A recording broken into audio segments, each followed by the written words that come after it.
the last umbrella maker of Jeonju. For Wheein, with love that outlasts the rain, the blossoms, and time itself, a fairy tale written by Pacampara. If this poem or tale stirred something in you, a memory, a dream, or a truth, our Ko-fi, Amazon, and Patreon links are in the description. Supports help us keep writing for you and for those you hold dear.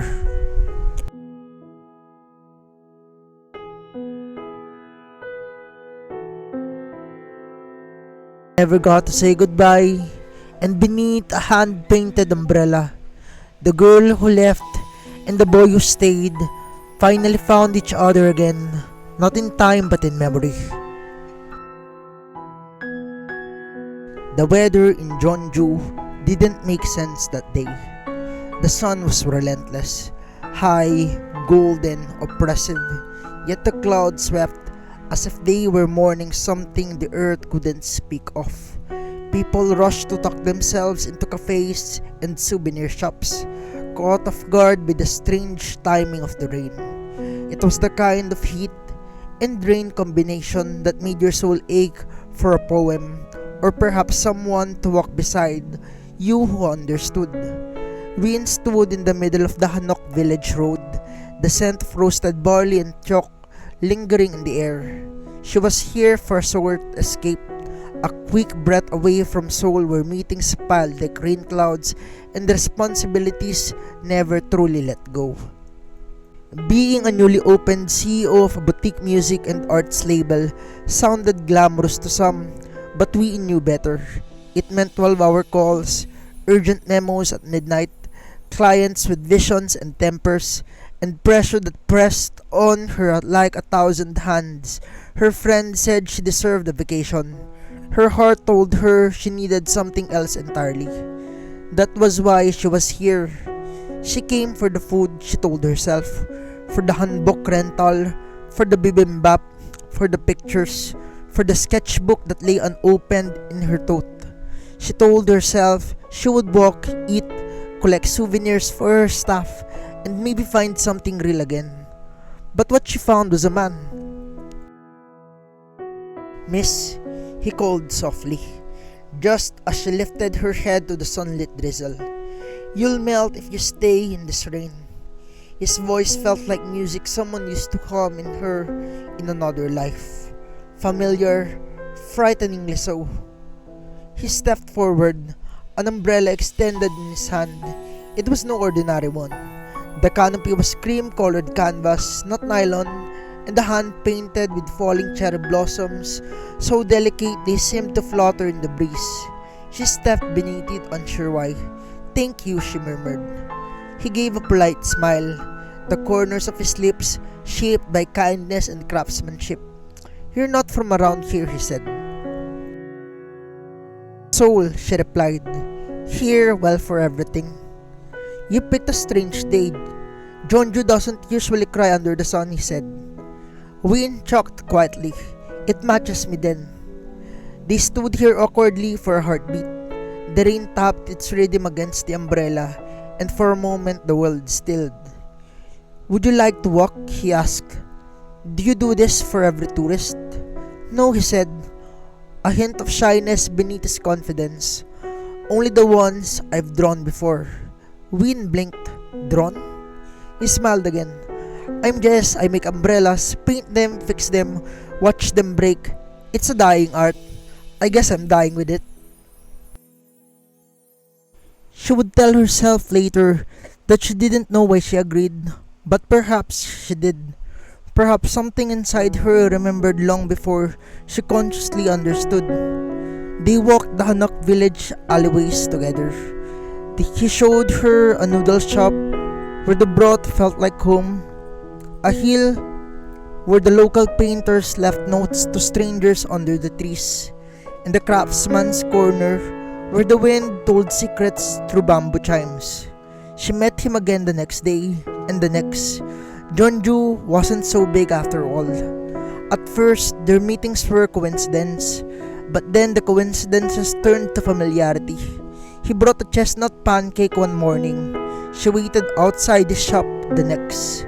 She sketched his umbrella shop while he worked silently behind her, the scent of tung oil and old paper filling the air.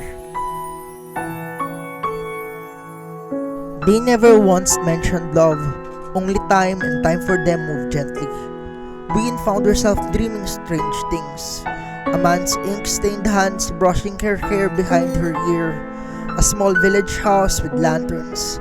A boy building something with the trembling fingers. A girl being pulled away in a carriage, her face hidden in tears. And Jess, he too began to feel the echoes. Each time he looked at her, something stirred. Not lust, not the dizzy excitement of new affection, but a deep bone-rooted recognition, like reading a letter in his own handwriting, though he couldn't remember writing it. He began to paint again. Beneath an old umbrella frame, he recreated the image he had once sworn to never forget. A girl with sharp eyes, laughter like wind chimes, and sadness woven behind every smile. One day, while organizing the back of an old umbrella shop his grandfather once ran, Jess opened the lacquered window that hadn't been touched in years. Inside were faded sketches, framed like keepsakes, delicate ink portraits tucked into scrolls and umbrella linings. His grandfather had preserved them all. One sketch in particular made his hands tremble. The girl in the ink drawing looked just like one of the girls from his dreams and from his paintings, and shockingly like a framed photo above the register of a dusty old hanok art shop across town, a portrait labeled Wheein, daughter of the umbrella master, 1793. Wheein, the name meant moonlight return. That night Jess couldn't sleep. He pulled out every old record, traced every line on ink, and on every preserved umbrella his family had left. It couldn't be just a coincidence. So he began crafting again, not commercially, not for the tourist, but with reverence, with the kind of care one gives to prayer. He restored a broken umbrella he found in the attic, the one with her likeness, faintly hidden under the faded canopy. He repainted it, carefully matching the brushstrokes of whoever had first captured her, and with each petal he restored, his certainty deepened. It was her, it had always been her. Centuries ago, he had been nothing but a poor craftsman. She, the daughter of a noble scholar. They had fallen in love in secret, in shadows, in silk-covered glances and short walks behind temples. But she had to leave.